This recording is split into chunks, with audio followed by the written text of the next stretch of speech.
Good morning and namaste, everyone.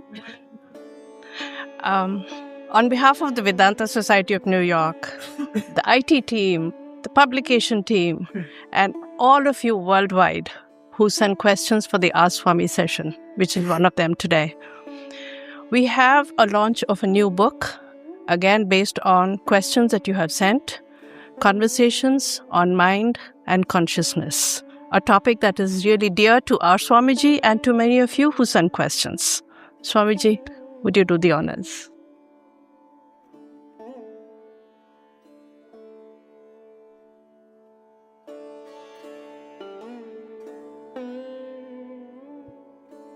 Here, this is the book, Mind and Consciousness.